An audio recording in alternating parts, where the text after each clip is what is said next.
Welcome one and all to the Hammer Territory Podcast. My name is Shawn Coleman. Hope wherever you are and wherever you are listening, you are having a wonderful start to, actually a wonderful week so far. I'm so used to saying wonderful start, but we're halfway through the week. We have been with you quite a bit this week as it's been a fun turn of events for the Braves when it comes to them playing in Chicago. And it got even more fun. A lot of the fun has been off the field earlier this week with the, acquisition or claiming of Ha-Seong Kim, Hayden Harris, Rolly Munoz, now part of the Braves Major League squad. A lot of news that we've been waiting for off the field has happened this week, but what we like to finally see are the results on the field, and that's what we saw on Wednesday night. A 5-1 victory for the Braves, and Ha-Seong Kim played hero, Stephen Tolbert. We got a glimpse of what he could bring to this Braves squad, and it's been really fun to see over his first few games in Atlanta, with Atlanta. Yeah, what's up, buddy? It was kind of shaping up to be another frustrating one-run loss. If you were watching the game, Bryce Elder was pitching extremely well.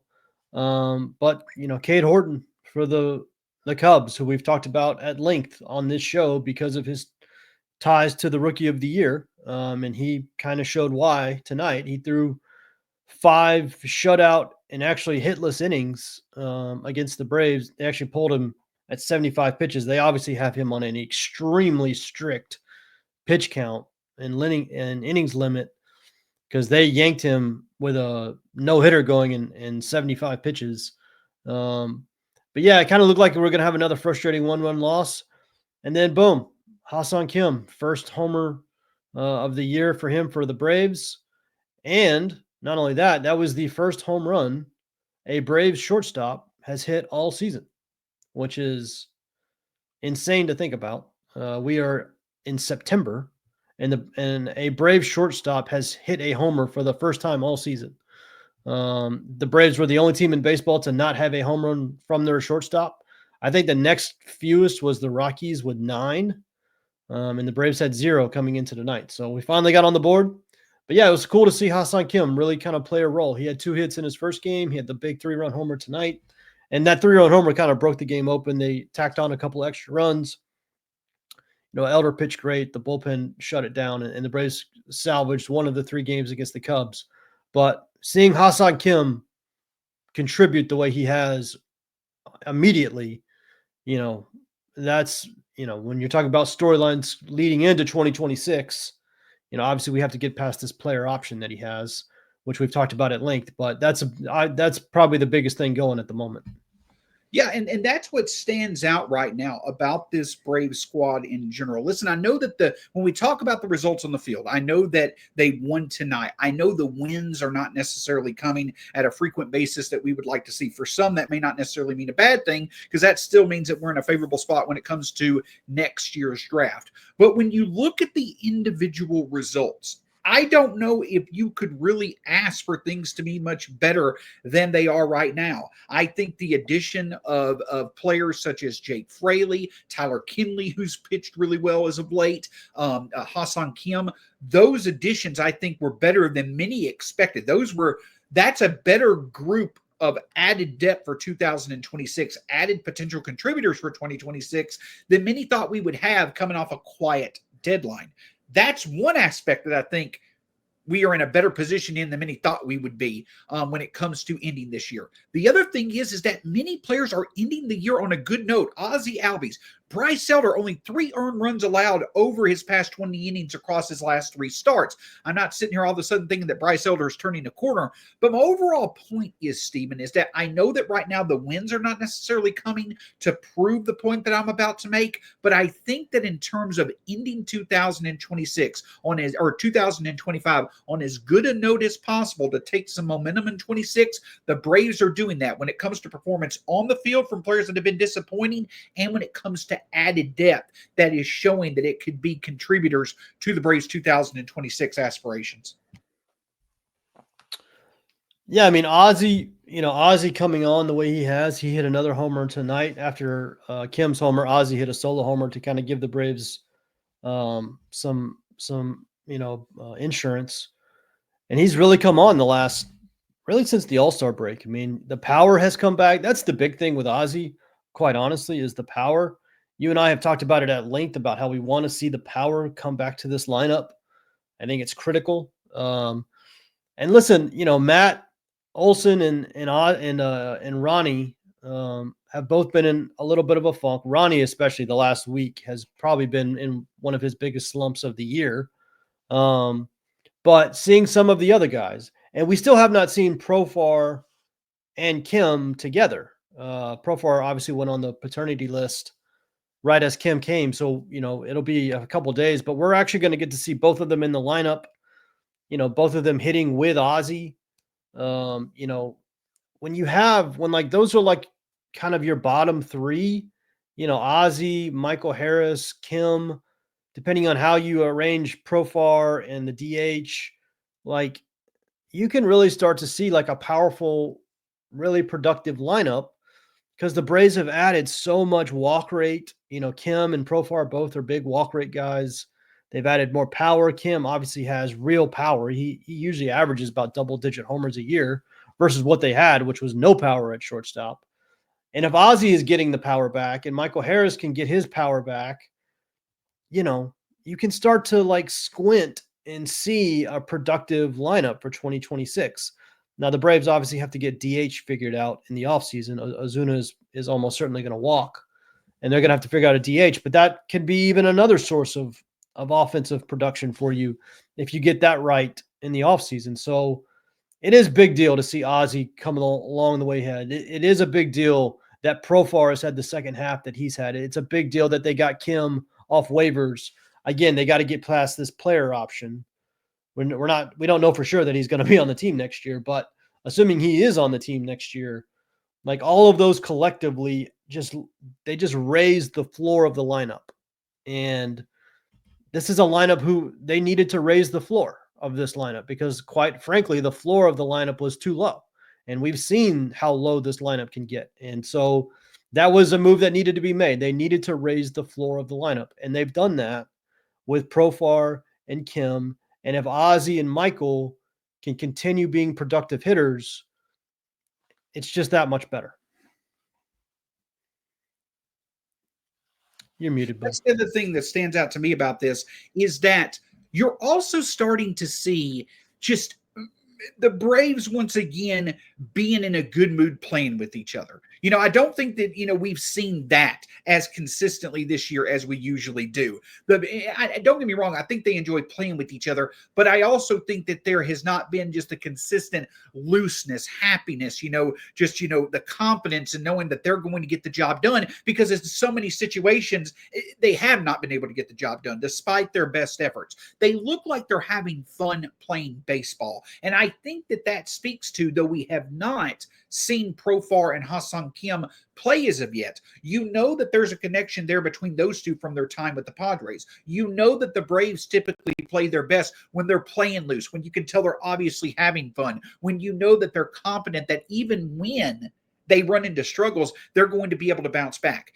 If the consistency that the approach of Profar and Ha-Seong Kim can help out in the lineup to make that more consistent, you also could see that reflect in the clubhouse with their personalities, Ozzie getting back going once again. It just seems like they're happier playing baseball, and that typically correlates with better baseball being played, especially offensively for the Braves. Yeah, and you said it, like Kim and Profar were best of friends in San Diego.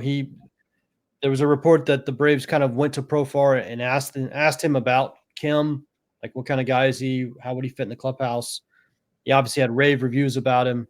He's supposed to be a really good dude, obviously a very talented player. So, yeah, I mean, they're buddies. And, I just want to see the whole lineup. I want to see Acuna, Profar, Olson. Obviously, we're not going to have Riley back. That's another big piece for 2026. But I'd just like to see most of the lineup together. When Profar comes back in a couple of days, see where they stack everybody in the lineup. Does Profar go back to leadoff? Does Acuna go back to 3? This thing with Drake Baldwin and Marcell Ozuna and Sean Murphy, who's been ice cold lately. I just kind of want to see all the pieces fit together to see what we potentially are looking at for 2026. But it's encouraging that they have raised the floor of the lineup. I want that to be kind of the main theme of this. is the Braves have gone from multiple black holes at the bottom of their lineup to now you can kind of squint and see a world where they don't have any, like, just completely, offensive empty positions in their lineup, where they had multiple in the first half. So a lot of that's going to depend on how Michael Harris plays over a full season. A lot of it's going to depend on how Ozzie Albies plays over a full season. A lot of it's going to depend on, guys like Acuna and Riley staying healthy and being productive. But again, if you squint and you look hard enough, you can kind of start seeing the outline of a really productive lineup in 2026, which, let's be honest, that's kind of the direction we're looking at these days. We're talking more about the future than the present, and you can start seeing a brighter future for the lineup.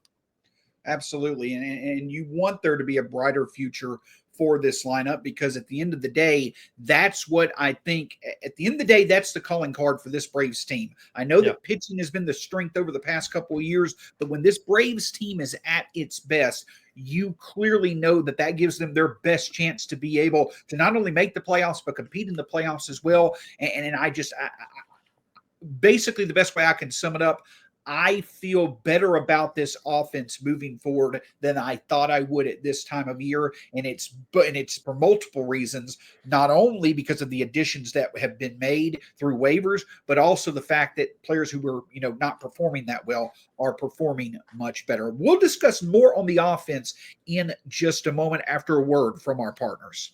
NFL fans, Week 1 is your shot to play free and stack $1 million cash bag with DraftKings Pick 6, an official partner of the NFL. Here's how. Download the DraftKings Pick 6 app, DraftKings' easiest way to play fantasy. Enter for free and pick more or less on 6 player stats for Week 1. Share your link with friends to add more cash to the bag and get bonus shots to win. Hit all 6 picks. You'll be splitting a bag that's already at $1 million or more. Download the DraftKings Pick 6 app, use code FOUL, opt in for free, and start stacking entries for NFL Week 1. Zero cost, huge upside, in partnership with DraftKings Pick 6. The crown is yours. Gambling problem? Call 1-800-GAMBLER. Help is available for problem gambling. Call 888-789-7777 or visit ctpg.org in Connecticut. Must be 18 plus. Age and eligibility restrictions vary by jurisdiction. Pick 6 not available everywhere, including New York and Ontario. Void where prohibited. Must claim token for free entry in Bag Builder contest. Only perfect entries earn share of cash prize. Tokens are single use and expire September 8th at 8:15 p.m. Eastern. Terms at pick6.draftkings.com/promos. So one other thing that I want to hit on, Stephen, when it comes to this offense, that, again, we talk about the consistency that Profar and Ha-Seong Kim can add. That is something that I want to kind of compare it to what we've seen so far up the middle. I think that it's so important, if you're looking to contend, that you can have reliable sources of production up the middle. That 2 to 3 win or better option at both shortstop and second base. And the crazy thing for the Braves is that in the first half of the year, you could argue they had the worst offensive combination of a second baseman and a shortstop in baseball. The numbers back it up. Ozzie Albies and Nick Allen struggled that much at the plate. Well, now you come back 3 to 4 months later, and you now potentially have one of the better up-the-middle combinations in terms of how Ozzie is playing and what Ha-Seong Kim is capable of. And the reason why I bring that up is because at the end of the day, the Braves don't necessarily need Ozzie Albies to be performing at an 850 to 900 OPS level. That would be great. I just don't think it's realistic. They definitely could use Ha-Seong Kim being at around a 725 to 775 OPS level. But the big key is they need that to be consistent. They need month in and month out, somewhere between a 675 and a 775 OPS from those guys, around 100 WRC plus. If they could just get that consistently, it will work wonders for this offense. And that's why I'm saying that one of the things that I think is going to be most evident when Profar and Ha-Seong Kim is back is the consistent approach that they have at the plate, the way they work at bats, the way they work counts, the way that they make consistent contact. That should hopefully have a positive ripple effect on both the top and the bottom of the order. I mean, yeah, absolutely. And you could add center field to that whole conversation too, about up the middle, about having, maybe the worst combination of hitters in the first half and in the second half having a much different outlook. 100%. Listen, there's a very high likelihood that assuming the Braves go get a different DH next year, that your shortstop, your second baseman, and your center field are probably going to be 7, 8, and 9 in your lineup somewhere, right? You're going to have Acuna, Profar, Olsen, Riley. You're going to have the catchers. You're going to have the DH, probably all batting in the top 6. So there's a very good chance your up the middle guys are going to be 7, 8, 9, second base, shortstop, and center field in some order. What the Braves have to figure out how to avoid is the complete bottoming out of these players. And that's what they experienced this year, where a number of them at the same time for months at a time completely bottomed out. And you and I have talked about it ad nauseum with Michael Harris about just the unbelievable extremes of his like hot and cold streaks. Ozzie has been very similar. Obviously, shortstop was just an offensive black hole all season, and that will be helped. Again, assuming Kim is on the roster. I do not want to continue. I do not want to just pretend like it's a given that Kim is going to be on the roster next year. We have to always include the fact that we don't know that yet. But assuming he's on the roster, it will help tremendously. And that's what the Braves are going to have to figure out, is how to avoid these massive, massive valleys that come when you have such a streaky collection of hitters. And listen, it's not just the lower guys. This is Matt Olson, Austin Riley, even Acuna. Like, these guys are all streaky. And, you know, that's one of the reasons I want to see home runs come back to the lineup, is because that is how you survive streaky hitters, is you have guys just popping homers. Because then you don't need 7 or 8 guys hitting at once. You can survive off, 2 or 3 of them hitting at once. When you're not hitting homers, though, you need a lot more guys hitting at the same time. And so the streakiness is just harder to navigate. So it is a big deal that the middle of the field produces more offensively. It's been great to see in the second half. I want to continue to see it. And I want to see the home runs continue to come, especially from Ozzie, especially against left-handed. That's what's been encouraging, is even tonight, he's hit right-handed homers against left-handed pitching, which we haven't seen all year. That's huge. So really good signs. You're 100% right. Middle of the diamond, second base, shortstop, center field. They have to be more consistent offensive producers for Atlanta to avoid the bottoming out that we saw in the first half of 2025. And the other thing is that I think I talked with Brad about it on Monday. I think that we're getting more and more of an indication, and it's great to see that it's coming from production on the field. Ozzie, I know that people have brought up the injury that he had last year, the injuries that he's had the past couple of years. Maybe he's finally getting in better health, and that certainly could be playing a part in him producing better. So we'll count him as getting healthy. Acuna is healthy. I'm going to talk with him about him in just a second, but he's, listen, I think that it is probably wearing on him a bit that, it's a new situation all over for him, right? It's the fact that he's basically missed half the year. He's not playing for, wins right now, really. And he's been up and down different parts of the lineup. I think Acuna probably, I'm not saying he's ready to stop playing baseball. I'm just thinking that the sooner we get to the offseason with the healthy Acuna, the better it is for him going to be locked in. Ha-Seong Kim, he's dealt with injuries the past year plus. He seems to be healthy. Health is such a needed box to check for this team. Jurickson Profar, he's healthy. Matt Olson, he's healthy. I know Austin Riley's dealing with injuries, but overall, this offense may be the healthiest it's been entering an offseason in years. And that is not, that you cannot check that box more boldly than I possibly can. I know that I'm getting a bit off track here.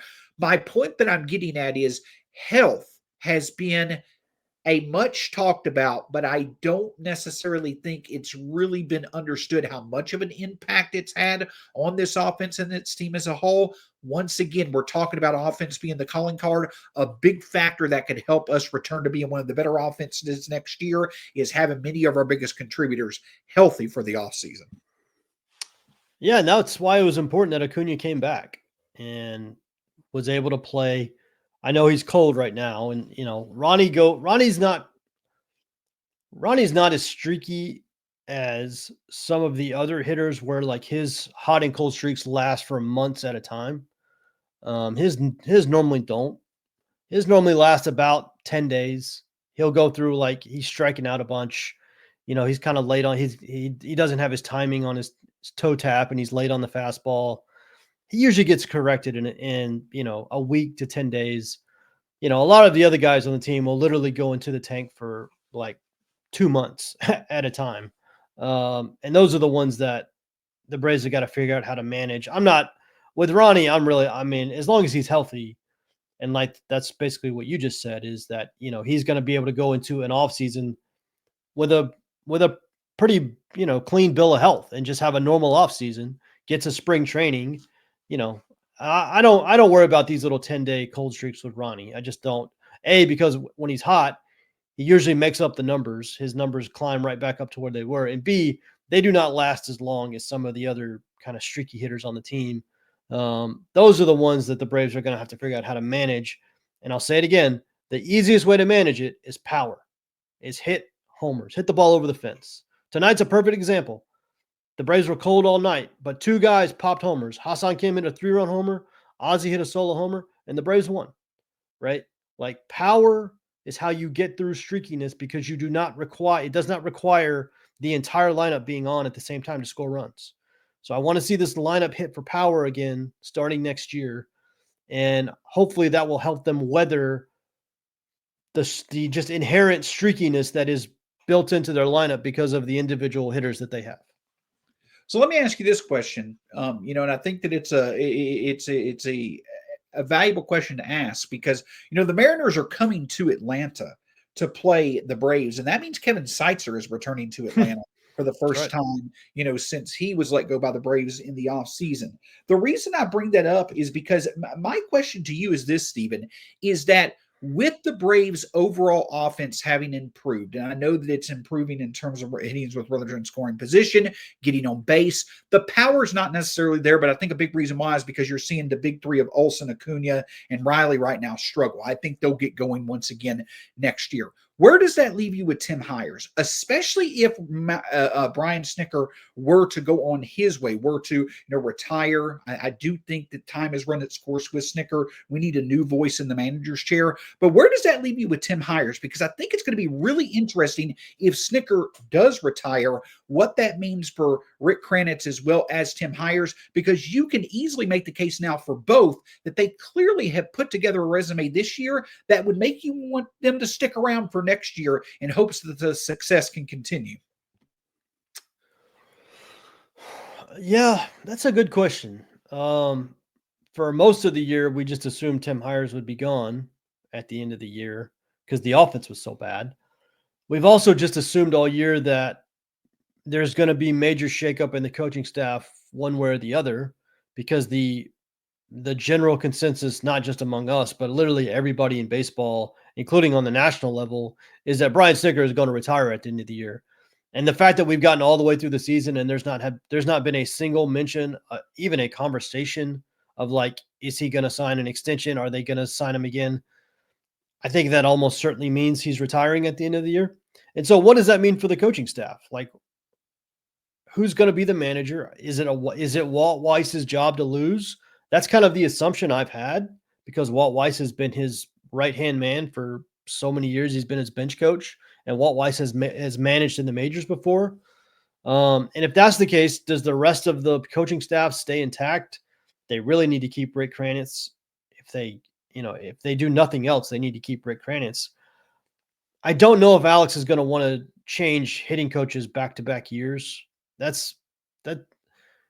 teams like the Braves look for more stability than that. That's stuff that like more amateur GMs do, where they're just constantly turning over the coaching staff.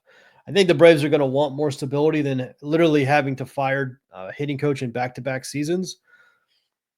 But the offense was so bad for such a long stretch of the season, I could also see them justifying doing so. So I don't know. That's a good question. Where are you? Do you think they're going to fire him at the end of the year? Or do you think he's back next year? I don't know. And I don't mean to be a cop out, but it's just, it's an interesting scenario, because I definitely two things I definitely think are true. And I haven't wavered off of this, even despite the fact that individually several players are getting better. I do think that Alex Anthopoulos, through some of the waiver wire additions that he's made, truly is showing that, hey, he realizes that some changes are needed in terms of the personnel that we have, with, Profar being the hitter that he is, Ha-Seong Kim, Jake Fraley being the hitters that they are. So organizationally, when we talk about a bit of a different offensive philosophy needs to happen, I think we're starting to see the beginnings of that. I do think this team needs a new voice in the manager's seat, and I do think that it likely needs to come outside the organization. I think that is the most prominent thing that should happen. And with that being said, that likely means that you have a chance of seeing Kranitz as well as Hires move on. Now, I can't remember really off the top of my head how this usually happens, where when you bring a manager in, you typically do see a lot of his staff go on, but it's going to be a conundrum Alex has to figure out this offseason, I feel. And I think that it's going to be now a bigger subject since he's addressed shortstop. You need a new voice in that manager's chair. I don't necessarily trust anyone from within the organization to be that guy, but I also don't necessarily want to move on from, what Kranitz has always done well in terms of making our pitching staff, get the most value out of it that we've seen. And I certainly don't want to end the momentum of Hires, showing that he has been a much better than expected voice of hitting, in the offseason. So, or excuse me, since the All-Star break. So in general, what I'm getting at is I don't have an answer for that. And for that reason, I think it's going to be a bigger story than some may anticipate for the offseason. Yeah. I mean, listen, in other sports, like when the head coach or the manager or, head coach, if it's a head coach in basketball, a head coach in football, if he moves on, then you're pretty much replacing the whole staff, because the new coach is going to come in and is going to want his own staff. In baseball, it doesn't quite work that way. I don't think it's necessarily like 100% that if a new manager comes in, you have to have 100% new staff around him. I can also see a world, though, where a new manager comes in and does want his own bench coach and does want his own pitching coach. And I don't know. Some of it would depend on who they bring in, I guess, who that manager ends up being. But yeah, that's a good question. And that's going to be, again, we've talked a lot about the roster, but like what happens in the dugout, the coaching, the upheaval on the coaching staff, which is going to happen very quickly after the season is over, is a massive story. And like, if they can't keep Rick Kranitz, like if he moves on because Snit moves on, that becomes a massive, massive deal. If they do end up having to, move on from Hires and have to hire a hitting coach for the second consecutive offseason, that's a massive, massive deal.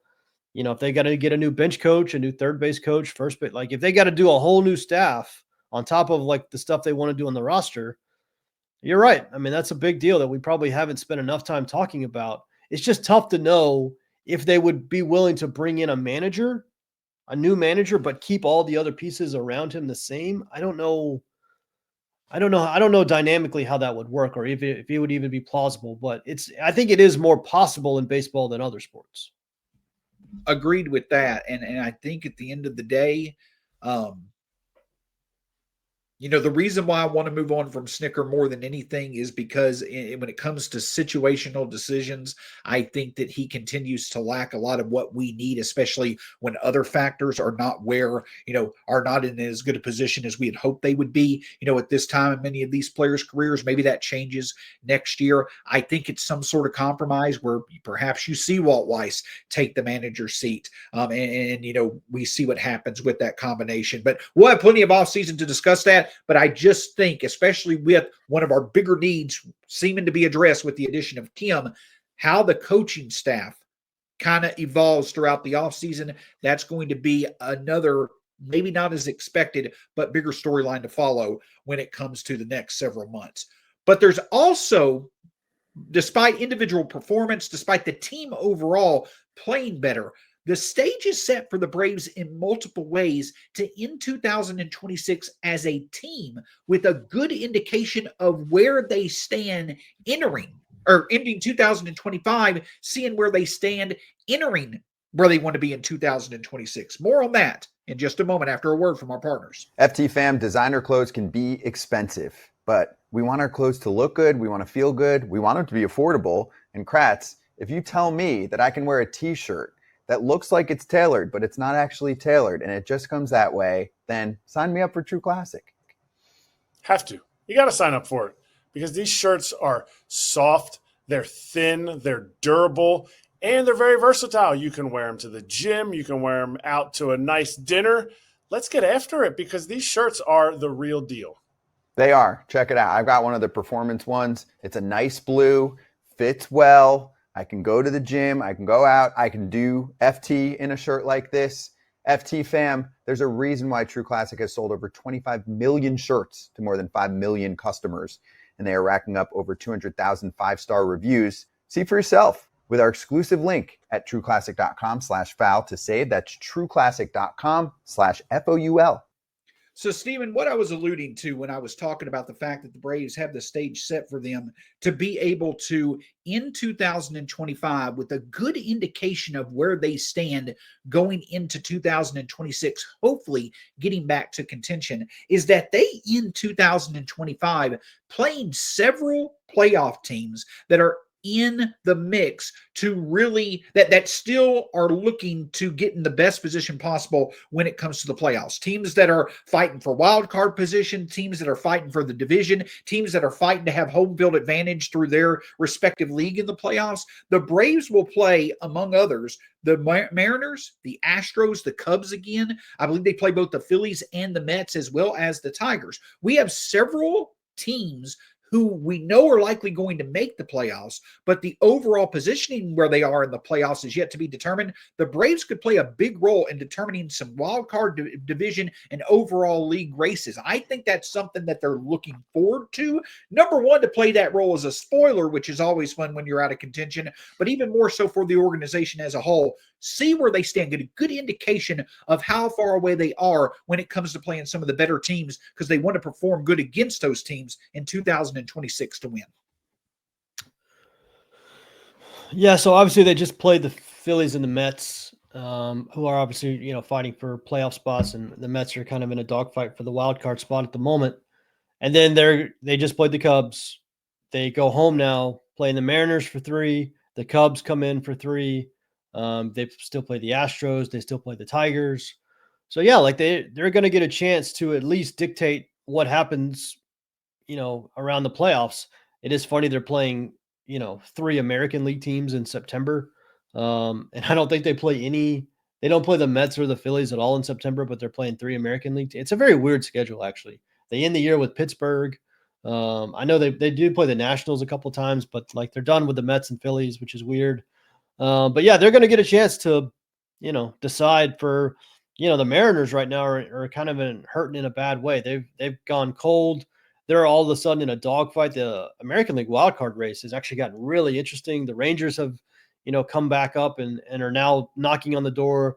The Rays are like randomly hot. I think they've won 6 in a row. Even like the Royals aren't out of it yet completely. And if the Mariners keep losing, then, it's going to open the door up even more. So, yeah, the Braves are going to have a say in what happens in the playoffs, even if it's not the say we thought they were going to have maybe back in March. But, they're going to be able to play spoiler down the stretch. Chris Sale is back. Herschel Waldrop has been pitching better, or, Herschel Waldrop's been amazing. They have Wentz, they have Strider. Elder's been pitching better. They're going to get Profar back. Like they're going to get pretty close to as complete a team as they can have at the moment, once Profar gets back. So it'll be interesting to see. I'm all about storylines at the moment. I'm all about how Kim is playing. How Kim does the last month is probably the biggest storyline. Of course, I want to see Acuna get hot again just so he goes into the offseason feeling good. I want to see Matt Olson get hot again just so he goes in the offseason feeling good. Chris Sale to stay healthy. Strider, every start with Strider is kind of a new update on how he's doing, how he's adjusting. How does Herschel Waldrop finish the season? That matters a lot for 2026. Michael Harris, Ozzie Albies, how do they finish? Of course, we have this Drake Baldwin stuff at all, every day. I just looked at the odds for the Rookie of the Year. Cade Horton had a really good night, obviously, so he kind of jumped out in front of everybody. But it's basically him and Baldwin neck and neck, Rookie of the Year. All the draft picks that are tied to that, the draft picks that are tied to the record, the final record the Braves end with. So plenty of storylines, even if the results on the field maybe don't matter the way we thought they would. What happens in these games matter a lot for 2026. And so that's what we're going to track all of September. We're going to track all of these storylines. There's a ton of them. And, that'll help us set up what hopefully would be a bounce back, for next year. And the one other aspect of the team, we talked about several members of the offense. We talked about several members of the rotation. Another storyline to follow is going to be the bullpen as well, right? Because we're seeing a lot of, I know John Carlos Lara, Daysbel Hernandez. Those are a couple other names in AAA. Maybe we'll see them at some point through the rest of the year. But Munoz is now up. Harris is now up. We've got Kinley in the fold. One big development that I don't think we're talking about as much because it's a story of success, but we're not really seeing it all that much because we're not getting many chances at saves or wins, is just how dominant Raisel Iglesias has returned to being. He just won reliever of the month in the National League. Unfortunately, Hurston Waldrop didn't win pitcher of the month. Freddie Peralta, he just, when you looked at the pitchers who were eligible to win pitcher of the month in the National League, there were plenty of them that had a good shot that were deserving. But Raisel Iglesias, could the Braves potentially look to bring him back next year? I think that could be a bigger possibility than some may see. Seeing how these bullpen pieces that definitely are looking to audition for a spot in the 26 bullpen, how they do against quality competition, that will be another storyline that if it works out well, could help to address what also is a need in the offseason, which is building up, bolstering another reliable bullpen, something we didn't do last offseason. Yeah. Listen, Tyler Kinley has given up one earned run since being with the Braves. Pitched 12 innings and given up one earned run. We talked about it. He's got a $5 million option for next year. So how he pitches, 100%. Like most managers still in 2025, 2026, they want established closers. Right now, you would have to say the Braves do not have an established closer for 2026. Now, they have guys on the team that can do it. Probably Joe Jimenez being the most likely, assuming he's healthy. But it would not shock anybody if the Braves brought Raisel Iglesias back next year. It won't be for $17 million, which is what he's making this year.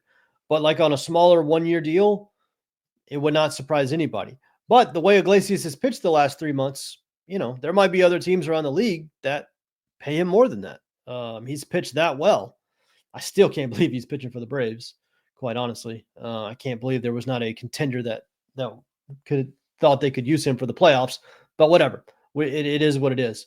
So yeah, all over the roster, starting pitching, bullpen, lineup, in the dugout, coaches, manager, like all over the roster, there are massive storylines that are still taking place that are going to have a massive impact on the offseason and then, of course, into 2026. So there's still plenty to talk about with this team, even though the standings are not what we want them to be.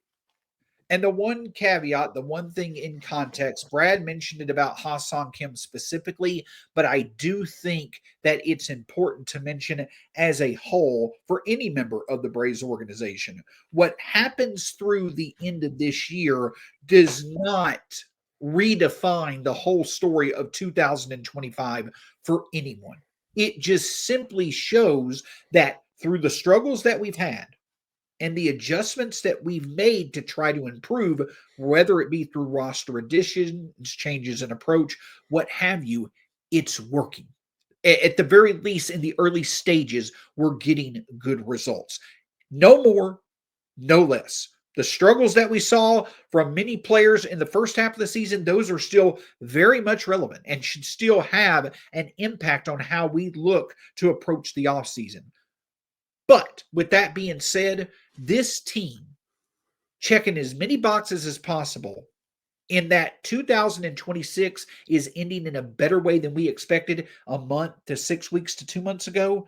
However many ways we can say this aspect of the team is ending 2025 in a better way than we thought, that just sets us up for success more in 2026, and I'm all here for it. And hey, if that means we win a bunch of ball games, let's win a bunch of ball games. Yeah. And again, the results don't matter to me much at all. I really had to be reminded that the Braves lost 2 of 3 in this series to the Cubs. Like I much more care about individual performances right now. I just care about individual storylines. I could care less. The Braves could lose every game from here to the end of the season at this point. I really, as long as individual players are doing well, maybe they lose a bunch of one-run games and helps the draft order, or maybe they win a bunch of games.